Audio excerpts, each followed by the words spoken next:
Bismillahirrahmanirrahim. Assalamualaikum warahmatullahi wabarakatuh. Waalaikumsalam warahmatullahi wabarakatuh.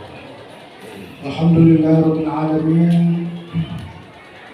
Arsalahu basyiran wa nadhira wa da'iyan ila Allahi wa sirajan munira. Asyhadu an la ilaha illallah wa asyhadu anna Muhammadar Rasulullah. Allahumma shalli wa sallim wa barik ala Rasulillah Sayyidina wa Maulana Muhammad wa ala alihi wa sahbihi ajma'in. Allahumma aftah alaina futuhal arifin innaka anta khairul fatihin. Allahumma rizukuna fahman nabiyyin wa hibdal mursalin wa ahli ta'atika ajma'in wa malaikatikal muqarrabin wa ahli ta'atika ajma'in.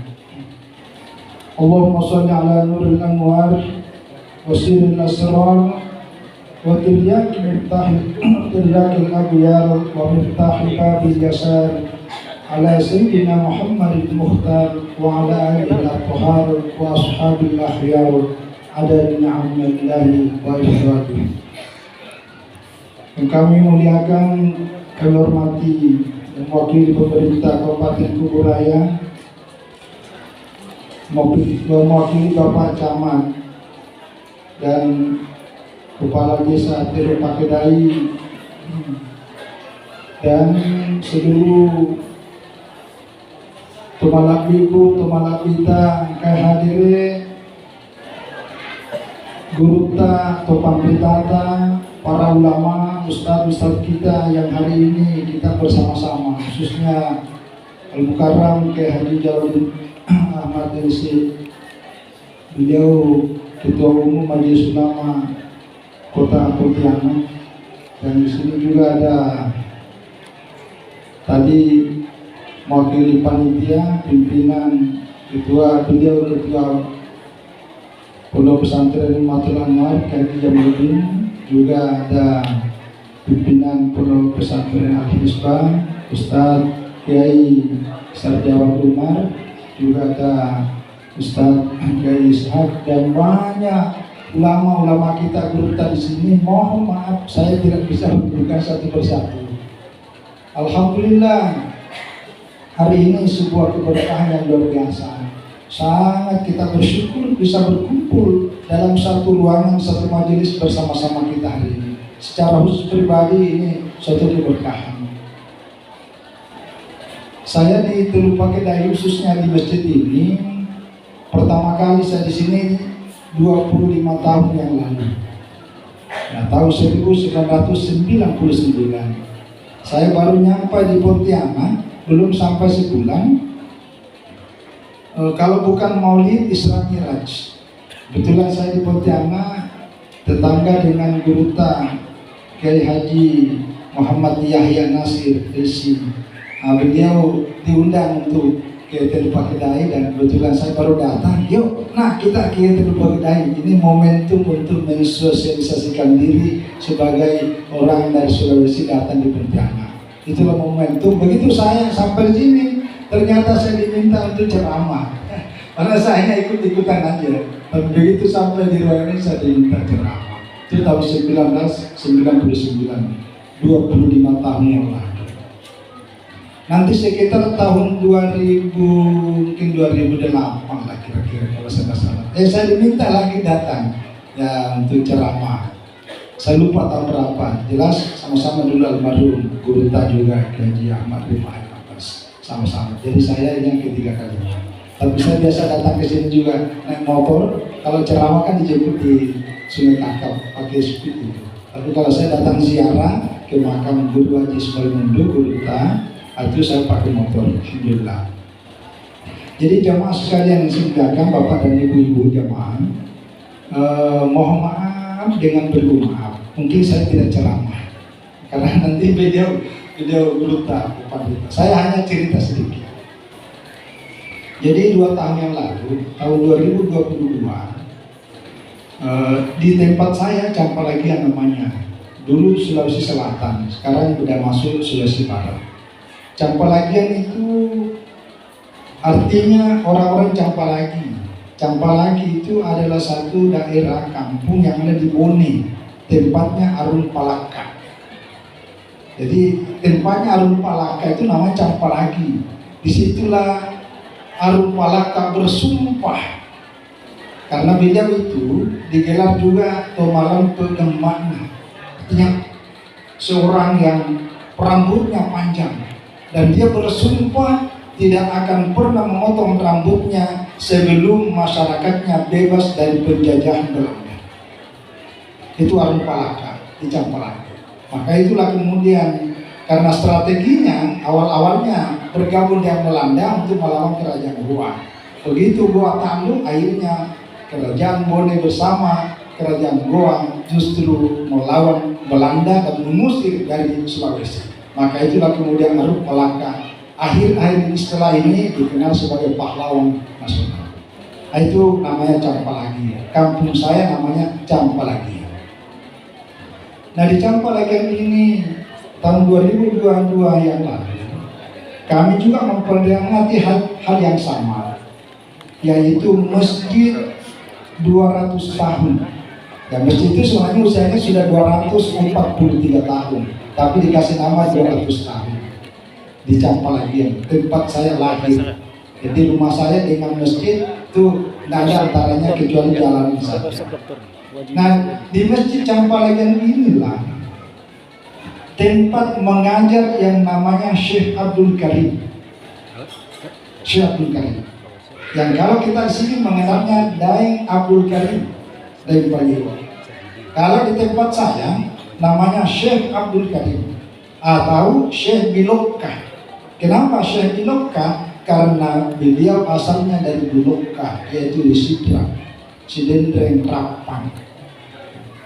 Nah, tempatnya Profesor Quraisy bersaudara, situlah. Nah, jadi beliau ini punya saudara namanya Abdul Fattah. Abdul Fattah di Bilokah punya anak 3, namanya Mas Sewa, yang kedua Mandrulu, yang ketiga Mat Depungan. Nanti Mat Depungan inilah yang menjadi pencetak ulama yang ada di Sulawesi bagian barat, termasuk Sulawesi.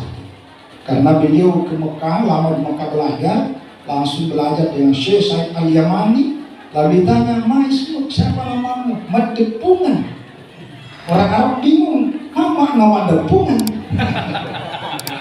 Ya, Mat Depungan artinya orang yang mengumpulkan segala kebaikan. Tapi di Mekah gurunya tidak paham. Akhirnya dikasihlah namanya Muhammad Arsyad. Jadi Mat Depungan, kalau nama yang tertulis itu adalah Syekh Muhammad Arsyad. Nama pemberian dari Syekh Said Al-Yamani. Nah, ini Syekh Abdul Fattah yang ada di sana. Nah, Syekh Abdul Karim ketika mau belajar pergi ke Mekah mengaji, salah satu tempat yang dia jalani adalah menuju Singapura. Karena dengan di Singapura itulah lebih dekat, lebih mudah perjalanannya sampai di Mekah. Jadi berangkat dari Sulawesi sebenarnya menuju ke Singapura, tapi sampainya di Pontianak. Ya, karena memang dulu ada sebuah pelabuhan yang ada di Sambas. Itu dalam sejarahnya boleh dikata 3 kali dalam sebulan itu perjalanan para pedagang untuk datang ke Singapura baru ke Mekah, termasuk jemaah haji. Nah, termasuklah Syekh Abdul Karim ini ketika sampai di sini, ini tidak langsung ke Singapura, tapi kemudian singgah di sini, akhirnya tinggal di Pontianak. Dan itulah kemudian menikah dengan Siti Zahra. Kalau kita mengenalnya dengan Wak Sora. Nah, beliau sampai di sini melahirkanlah seorang ulama besar yang tadi kita sudah dengarkan dengan rinci, namanya Syekh atau Burta atau Guru Haji Ismail Mundu, yang kemudian menjadi pencetak ulama-ulama yang ada sampai hari ini di Kuburaya, Pontianak dan sekitarnya. Dan bukan hanya Pontianak, tapi sampai ke Malaysia dan Singapura. Itu ada 3 negara muridnya. Indonesia, dari Pontianak dan sekitarnya, kemudian Johor Malaysia dan Singapura. Makanya kitab-kitabnya itu banyak dicetak di daerah Johor atau Singapura. Nah, Syekh Abdul Karim, saya dapat informasi dari cucu-cucunya di sana bahwa sebenarnya beliau juga pernah tinggal di Johor dan kawin di sana. Juga kawin di Johor. Sebagaimana beliau kawin di Pontianak. Cuma saya tidak dapat informasi siapa nama istrinya di Johor. Yang jelas beliau kawin di Johor dan tidak punya anak. Maka itulah kemudian kalau kita baca sejarahnya masjid ini, yang punya jasa besar itu namanya Haji Haruna dari Johor. Saya menduga kenapa ada Haji Haruna dari Johor, itu bisa jadi karena memang bapaknya guru Haji Ismail Mundu namanya Syekh Abdul Karim pernah tinggal di Johor di Malaysia dan nikah di sana. Itu kira-kira begitulah hubungannya. Walaupun nanti dalam catatan sejarah di sini bahwa Haji Haruna adalah sahabat sekaligus murid dari Haji Guru Ismail Mundu, tapi tidak tertutup kemungkinan juga karena ayahnya pernah nikah di Johor Malaysia. Nah, ini Haji Haruna ini punya jasa besar sampai berdirilah masjid ini tanggal 4 Zulhijjah 1345. Nah, hari ini 4 Rabiul Awal 1446. Jadi ini masjid hari ini nih, usianya 100 tahun 3 bulan. Kalau di masjid saya Campalagian sudah 243. Di masjid itulah Syekh Abdul Karim ya datang di Campalagian tahun 1883 dan balik ke Pontianak tahun 1892. Dan beliau dari Wadi di sana, Wadi yang ketujuh. Saya punya sejarahnya, silsilahnya tentang Wadi-Wadi. Nah, jadi di masjid ini kalau dihitung, mohon maaf saya tambahkan panitia. Jadi kalau dihitung dalam Hijriah 100 tahun 3 bulan. Tapi kalau dalam hitungan Masehi itu belum sampai 100 tahun. Karena nanti 100 tahun kalau dalam hitungan Masehi itu adalah tanggal 4 Juni 1927. Jadi tanggal 4 Zulhijjah 1345 itu bertepatan dengan 4 Juni 1927. Gitu. Jadi hitungan Hijriah dengan hitungan Masehi itu beda 3 tahun. Beda 3 tahun. Ya, sama dengan kalau di mohon maaf karena saya tidak ceramah, ini saya cuma cerita aja. Saya cerita. Nanti beliau berita ke jalan yang akan ceramah. Jadi coba misalnya mohon maaf di surat Al-Kahfi, berapa lama Ashabul Kahfi tinggal di gua Kahfi? Walabisu fi kahfihim salasa mi'atin sinin. Jadi Ashabul Kahfi itu tidur dalam gua Kahfi yang saat ini bisa kita saksikan di Amman Yordani. Alhamdulillah saya ditakdirkan 2023 yang lalu saya ke Amman Yordani dan masuk ke dalam gua itu. Nah, di dalamnya situ tidur selama 300 tahun. Walabisu fi kahfihim salasa mi'atin sinin. Wazdadu tis'a, ditambah 9 tahun. Apa maksudnya? 300 tahun dalam hitungan Hijriah ditambah 9 tahun dalam hitungan Masehi. Jadi kalau 300 tahun itu tambahnya 3 tahun. 9 tahun. Kalau 200 tahun itu tambahnya 6 tahun. Kalau 100 tahun tambahnya 3 tahun. Maka nanti 4 Zulhijjah 1445 itu sama dengan 4 Juni 1927. Maka nanti tahun 2227 dalam hitungan Masehi barulah pas 100 tahun. Nah, tapi karena kebiasaan ulama kita menggunakan Hijriah maka itulah ceritanya. Nah, jadi Syekh Ismail Mundu ini, Syekh Abdul Karim Itu meninggal tanggal 15 hari Ahad, 15 Rabiul Akhir 1900, kalau dalam hitungan Masehi itu 1936. Itu wafatnya. Tanggal 7 Juli 1936. Itu wafatnya di Pontianak dan dimakamkan di Sungai Kakap. Nanti cuma sayang makamnya sampai hari ini jalan menuju ke sana itu belum terawat. Kemarin saya rencana ke sana, tak sempat, tidak bisa, jalannya susah. Dulu beberapa tahun lalu kita bisa menemukan makamnya itu karena kami ketemu dengan tukang yang buat tukang lele di perkebunan itu, suruh panjat naik pohon kelapa. Di pohon kelapa tengok di kanan mana ada makam di sini. Di kejauhan kelihatan ada di pagar warna kuning. Disitulah makamnya Syekh Abdul Karim yang melahirkan namanya Syekh Guru Haji Ismail Mundur. Nah, yang saya mau cerita adalah akhir ini adalah itu masuk.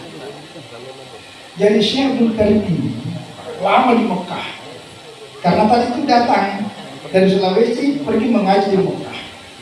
Di Mekah beliau belajar dengan Syekh Sayyid Bakri Syafa.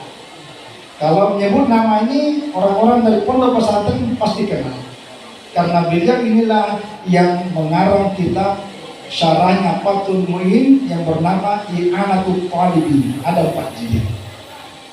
Jadi ketika Syekh Sayyid Bakri Syafa mengajar Fathul Mu'in di Mekah, Fathul Mu'in itu adalah kitab fikih 100% mazhab Syafi'i. Itu Fathul Mu'in. Kalau di Sulawesi itu tidak boleh jadi hakim kalau tidak pernah baca kitab Fathul Mu'in. Kata guru saya, ya guru tak dicampurkan oleh wali mandap. Nanti boleh dilepas kalau sudah pernah baca kitab Fathul Mu'in. Karena itu menjadi syarat utama. Kompilasi hukum Islam yang dibuat pada zaman Soeharto tahun 1991 mengatur tentang nikah, talak, wakaf. Itu semua salah satu rujukan utamanya adalah kitab Fathul Mu'in. Nah, ketika Fathul Mu'in dibaca di sekitar Masjidil Haram, yang mengajar itu adalah Syekh Sayyid Bakri Syafa. Yang salah satu dulu salah seorang murid yang dulu di situ adalah Syekh Abdul Karim.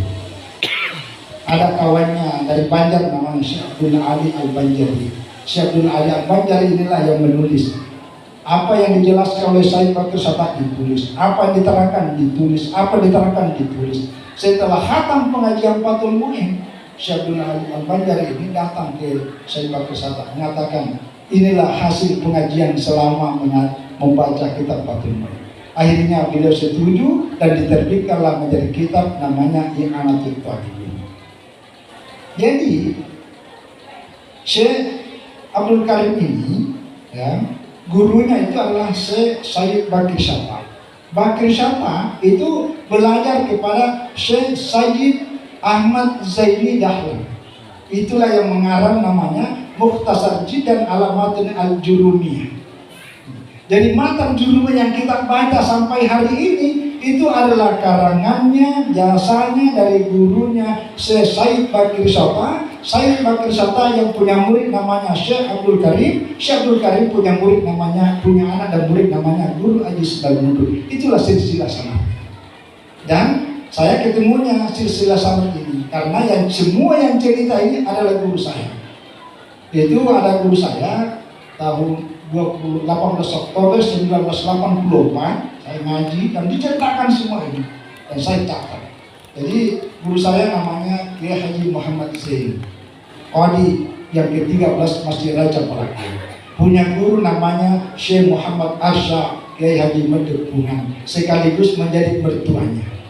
Jadi Kiai Haji Madep punya guru namanya Syekh Abdul Karim. Itu sanadnya. Jadi Syekh Abdul Karim ke Syekh Sayyid Bakri Syafa, Bakri punya Syekh Ahmad Zain Dahlan, kemudian saya dalam punya guru namanya Syekh Adimiyati punya Al-Habni, kemudian Al-Bisbisi, sampai nanti Ibnu Hajar Al-Haytami, Ibnu Hajar Al-Asqalani, sampai nanti Imam Al-Ghazali, sampai pada akhirnya sampai kepada Ibnu Umar, Ibnu Abbas, dan sampailah kepada Rasulullah Sallallahu Alaihi Wasallam. Semua ini tercatat. Tahun 2002 yang lalu saya menulis buku judulnya Kaderisasi dan Jaringan Ulama Yaman, Mekah, Kalimantan, dan Sulawesi. Salah satu pusat jaringan ulama Kalimantan dan Sulawesi, pusatnya ada di Teluk Pakidai. Jadi kata kunci jaringan ulama Kalimantan, khususnya Kalimantan Barat dengan Sulawesi Bugis, pusatnya dan kuncinya ada di Teluk Pakidai melalui Syekh Abdul Karim dan muridnya sekaligus anaknya adalah Guru Haji Ismail. Jadi kalau bicara dalam ilmu spiritual, ilmu hikmah, ini tempat adalah good spot, titik-titik Tuhan. Tidak ada ruang sekecil apapun di tempat ini yang tidak punya energi dan aura positif. Karena ini dibangun oleh para ulama. Coba tadi kita dengarkan berapa banyak ulama Madinah sampai di sini tinggal 3 bulan. Ngapain mereka datang jauh-jauh? Tidak mungkin mereka datang hanya karena panggilan akal pikiran. Tidak. Datang karena panggilan hati nurani. Itu namanya titik-titik spiritual. Jadi jangan pernah bandingkan masjid Teluk Pakidai yang hanya ukuran segini dengan masjid yang megah dibangun oleh orang-orang yang kita tidak tahu dari mana rezekinya. Jangan dilihat dari sisi lainnya, tapi tengok bagaimana pengaruh energi positif kalau ada masjid yang peletakan batu pertamanya langsung oleh ulama, yang dari situ titik-titik spiritualnya sangat bersih, murni minumannya, murni makanannya, murni ilmunya. Insya Allah tempat itu penuh keberkahan. Itu bedanya. Jadi saya mohon maaf ya, lihat dulu kalau ada masjid siapa meletakkan batu pertamanya. Kalau di Sulawesi ada namanya Pusayek Losa. Kenapa Losa? Mohon maaf, termasuk awal-awal masuknya Islam. Jadi ketika mau bangun masjid, orang tanya-tanya ini kemana arah kiblat? Karena ada orang datang negur-negur, wah ini arahnya salah, masa begini, kalau udah diukur menurut ilmu. Begitu ditunjuk tembok, begitu tembok ditunjuk, langsung kelihatan Ka'bahnya dari Mekah tembus hanya di tempat yang lokal. Itu namanya keramat para wali Allah. Kenapa? Karena kebersihan, kebeningan hati.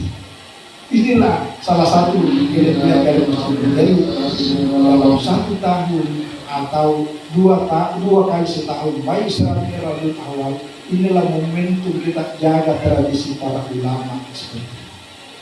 Terakhir, waktu sholat di masjid, saya satu aja. Ini sudah selesai cerita. Ya, jadi sanadnya itu sampai ke Rasulullah SAW. Nah, yang terakhir, saya ingin cerita sedikit. Dalam kitab Sahih Bukhari, dalam kitab Sahih Muslim, dalam kitab Sunan Ibnu Majah, dulu di Madinah ada namanya Ummu Mahjan. Mungkin Bapak ada pernah dengar nggak? Ummu Mahjan.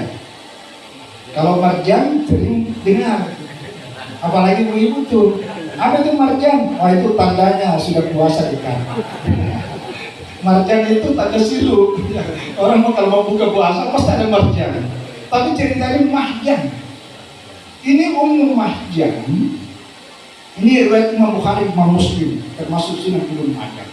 Adalah orang tua, umurnya sudah senja, warna kulitnya hitam. Tapi apa yang beliau lakukan? Beliau adalah pembersih masjid Rasulullah SAW. Jadi yang lain datang ke masjid hanya sekedar sholat, yang lain datang hanya sekedar berzikir, ngaji, hanya untuk dirinya.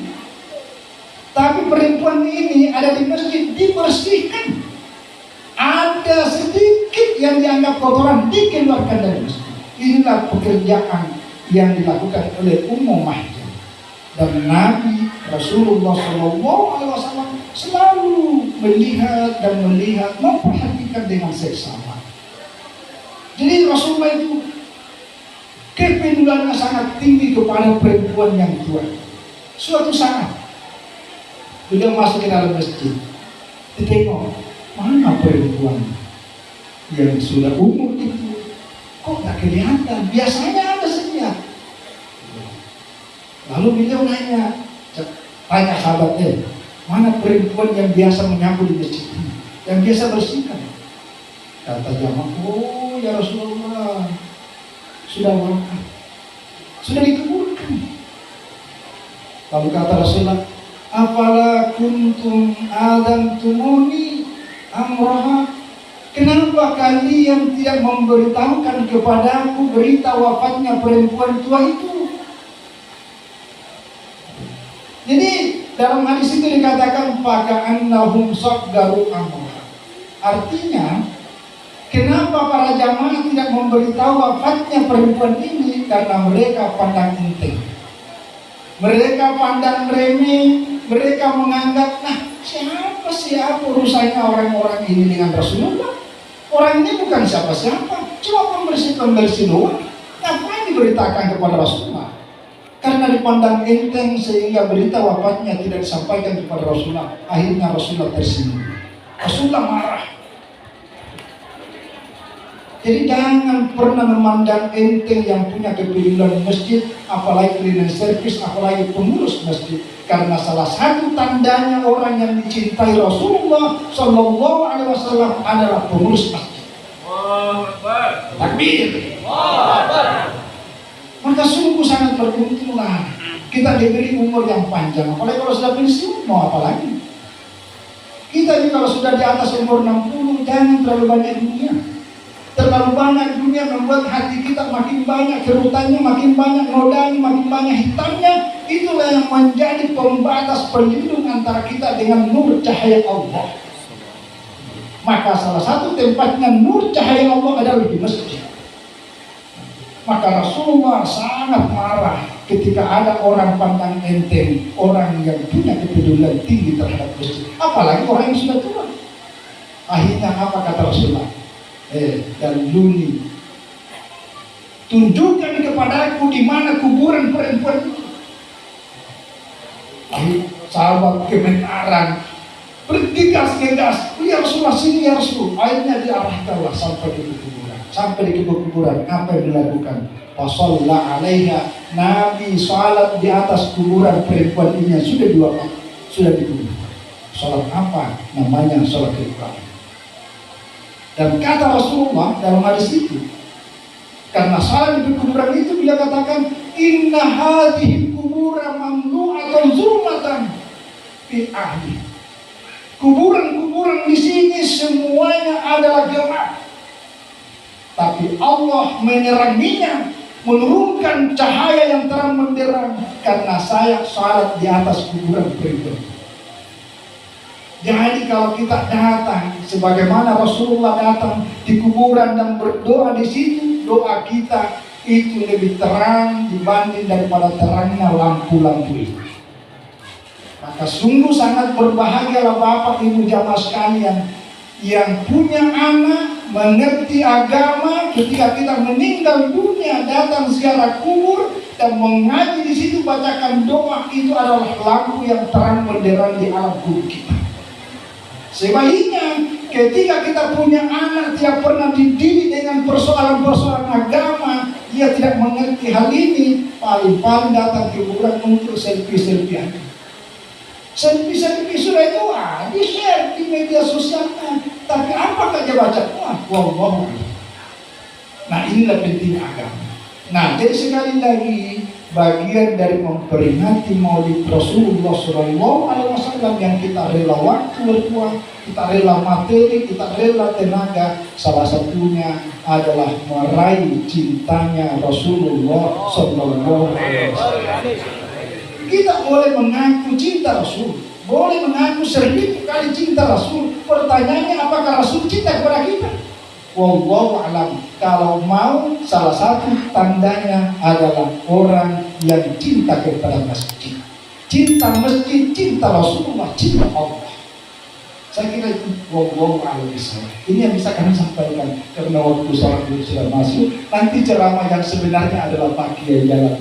Saya hanya cerita dan menyambungkan sedikit aja. Ya, kepada para guru kita, mari kita selalu mendoakan, kita bacakan Al-Fatihah, kita baca Qul Huwallahu Ahad, kita baca Qul A'udzu Falaq, kita bacakan Qul A'udzu Nas, karena bacaan itu akan pantul kepada kita keberkahan para ulama pada waktu hidupnya memberikan keberkahan kepada kita, juga pada waktu wafatnya tetap keberkahan itu mengalir. Saya kira itu demikian. Mari kita mengakhiri dengan sama-sama baca dulu Al-Fatihah untuk para guru kita. Al-Fatihah.